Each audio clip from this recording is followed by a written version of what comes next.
tal? Hoy día voy a hablar de las PASO, las primarias abiertas, simultáneas y obligatorias realizadas el 11 de agosto en la Argentina.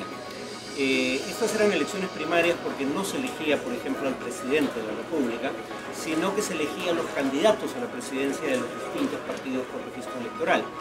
Son abiertas o fueron abiertas porque estaban habilitados para participar en ellas todos los electores, no solo los militantes o simpatizantes de los partidos.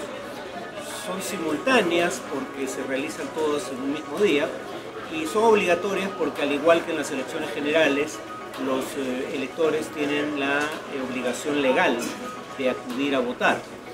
Por ende, son un anticipo relativamente certero de lo que podría ocurrir en las elecciones generales de octubre próximo. La sorpresa no fue que ganara en las primarias abiertas, simultáneas y obligatorias Alberto Fernández, el candidato peronista. La sorpresa fue que ganara por más de 15% de diferencia por sobre la candidatura, o en todo caso la votación obtenida en primarias por Mauricio Macri, el presidente del ejercicio. Habría dos explicaciones fundamentales para entender esta diferencia. La primera fue que no participó como candidata a la presidencia, sino como candidata a la vicepresidencia, Cristina Fernández. ¿Por qué esto importa?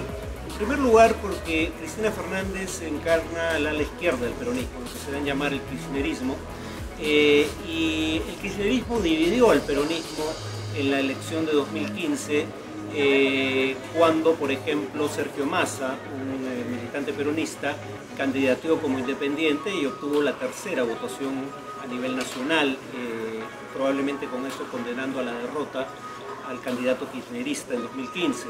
Entonces, al no ser Cristina Fernández una figura tan polarizante la candidata, el peronismo ha logrado ir unido en esta elección, en lo esencial. En segundo lugar, precisamente porque Cristina Fernández es una candidata polarizante, que no fuera la candidata cambió la dinámica del proceso, porque en lugar de que Mauricio Macri pudiera lanzar una campaña del tipo, como dijo uno de sus asesores, que el miedo venza la decepción, es decir, que la gente prefiera a Mauricio Macri pese a la decepción que genere su gestión, por el temor que pudiera suscitar una nueva presidencia de Cristina Fernández. La elección, al no ser Cristina Fernández candidata a la presidencia, la elección se convirtió en un referendo sobre la gestión de Macri, gestión que la mayoría de electores percibió como deficiente, por razones fundamentalmente económicas. Dicho sea de paso, esto también es relevante para entender por qué la injerencia del presidente brasileño Jair Bolsonaro en la elección argentina puede terminar siendo un boomerang que afecte adversamente a su candidato, el candidato preferido por Bolsonaro, Mauricio Macri. Hay antecedentes en la propia Argentina, pero no solo ahí, ¿no? Por ejemplo, la primera vez que Juan Domingo Perón fue elegido presidente en 1946, polarizó la elección entre su candidatura y el embajador de Estados Unidos, de apellido Braden, en Buenos Aires, que había tenido una injerencia ostensible en el proceso para intentar perjudicar la candidatura de Perón y que paradójicamente terminó ayudándolo. De hecho, uno de los eslogans de campaña del peronismo fue Braden o Perón. O sea, la alternativa a Perón no eran los candidatos de otras fuerzas políticas, era el embajador estadounidense. Lo mismo hizo la primera vez que ganó las elecciones presidenciales Evo Morales, y recordemos que la injerencia de Hugo Chávez en las elecciones peruanas de 2011 jugó en contra del candidato preferido por Chávez, en ese entonces Ollanta, porque incluso gente que pudiera coincidir con las ideas políticas de Chávez veía con malos ojos la injerencia de un presidente extranjero en un proceso electoral que solo concernía a los nacionales. Entonces probablemente Bolsonaro termine teniendo, digamos, su injerencia, un efecto adverso para el candidato que pretende ser elegido. Ahora, decía que la economía probablemente sea la principal explicación de la derrota de Macri. Y esta es otra prueba de que no ha habido giros ideológicos entre el electorado de América Latina en lo que va del siglo XXI. Ni un giro a la izquierda a principios de siglo, ni un giro a la derecha de manera más reciente. Porque si creyésemos que eso es lo que ocurre, y las encuestas demuestran que no es así, pero si creyésemos que lo que explica los cambios en los resultados electorales son cambios en las preferencias ideológicas del electorado, habría que creer, por ejemplo, que en Argentina en 2011 la mayoría de los electores tenían preferencias de izquierda, en 2015 tenían preferencias de derecha porque eligieron a Macri, y en 2019 nuevamente han virado hacia la izquierda porque prefieren al candidato peronista por sobre el presidente de ejercicio, Mauricio Macri. Más fácil es creer que el electorado en la Argentina vota sobre todo teniendo en cuenta consideraciones económicas. Cuando se habla de lo mal que deja al país Cristina Fernández tras su última gestión presidencial, lo que no se recuerda es que el kirchnerismo gobernó 12 años consecutivos a la Argentina, no 4, y que cuando uno ve el balance de esos 12 años, el producto per cápita, según Mark Westbrook, una columna del diario New York Times, creció en 42% durante los 3 gobiernos kirchneristas. Es cierto que los 2 últimos años del gobierno de Cristina Fernández tuvieron malos indicadores económicos, y eso ayuda a entender por qué después de haber sido reelegido en 2 ocasiones el kirchnerismo, pierde la siguiente elección, la de 2015. Pero también ayuda a entender por qué quien fue elegido en 2015 ahora probablemente esté en vías de perder en la siguiente elección. Porque los indicadores económicos de Mauricio Macri no son mejores que los que encontró en 2015. Digamos, la economía decreció en 3 de los 4 años que él ha sido presidente. La inflación es más o menos la misma, incluso ligeramente superior a la que él encuentra al llegar al gobierno. Los niveles de pobreza también son superiores a los que él encuentra al llegar al gobierno. Los precios relativos se alinean de una manera más cercana a lo que establecería el mercado, y deja más reservas internacionales netas de las que encuentra. O sea, hay algunos indicadores que mejoran bajo el gobierno de Macri, pero también hay algunos que empeoran dramáticamente y que son significativos, como el nivel de deuda pública del gobierno argentino, sobre todo teniendo en cuenta que no solo aumenta la deuda pública, sino que aumenta la deuda pública denominada en dólares, por oposición a aquella denominada en moneda nacional, lo cual hace más difícil servir pagos.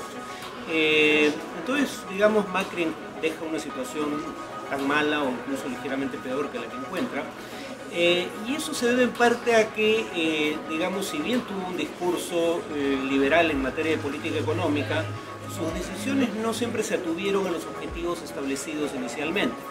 Por ejemplo, fue cambiando las metas de inflación, alegando que tratar de reducir la inflación según las estimaciones establecidas inicialmente podría hacerle perder la elección de medio término en 2017. Incrementa relativamente temprano el endeudamiento público y eso genera preocupaciones. Y ya una vez que se conocen los resultados de las PASO, las primarias abiertas, simultáneas y obligatorias, adopta el tipo de medidas de política económica por las cuales había criticado al kirchnerismo. Por ejemplo, aumento de transferencias del gobierno que se produce en un contexto de déficit fiscal y que por ende él calificaba como una política fiscalmente irresponsable, o incremento del salario mínimo, reducciones de impuestos.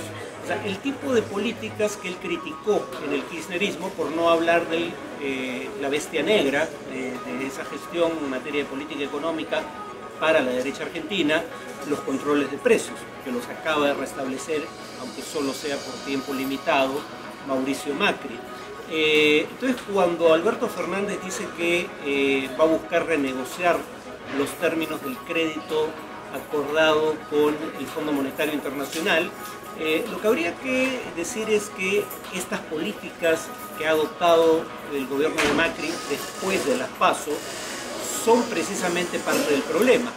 Ya Macri está incumpliendo con la adopción de esas políticas los términos acordados con el Fondo Monetario en materia, por ejemplo, de déficit fiscal como proporción de la economía.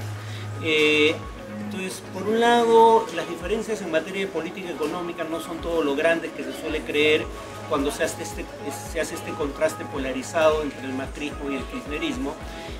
Por no mencionar el hecho, con esto finalizo, de que en Argentina pueden cambiar las políticas, pero rara vez cambian los resultados. Por ejemplo, un reciente reportaje del diario argentino Clarín decía que de 1900 a 2017, durante esos 117 años transcurridos en ese lapso de tiempo, en 107 de esos 117 años, el gobierno argentino tuvo un déficit fiscal.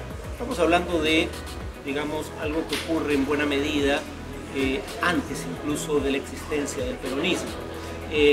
Por no decir que Argentina ha incurrido en déficit de la deuda pública en 8 ocasiones a lo largo de su vida republicana, 4 de ellas en los últimos 60 años.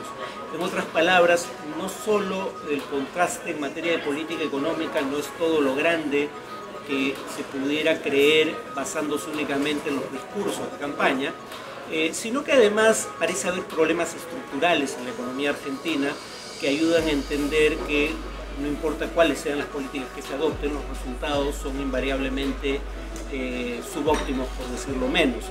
Y ahí hay un elemento interesante, y es el hecho de que el déficit fiscal podría reducirse implementando, y esto lo propuso incluso el Fondo Monetario Internacional, incrementando los impuestos que paga el sector agropecuario de la Argentina. Retenciones, digamos, de las exportaciones realizadas por Cristina Fernández con el propósito de convertirse en mayores tributos, llevaron a una huelga del sector agropecuario con cierre de carreteras en 2008, y en ese entonces Macri estuvo de acuerdo con los productores agropecuarios en que no había que grabarlos de esa manera. Si él hubiera hecho lo que le pedía el fondo, probablemente hubiera estado mucho más cerca de alcanzar las metas de déficit fiscal que acordó con ese organismo. En otras palabras, en Argentina las apariencias no siempre coinciden con la realidad.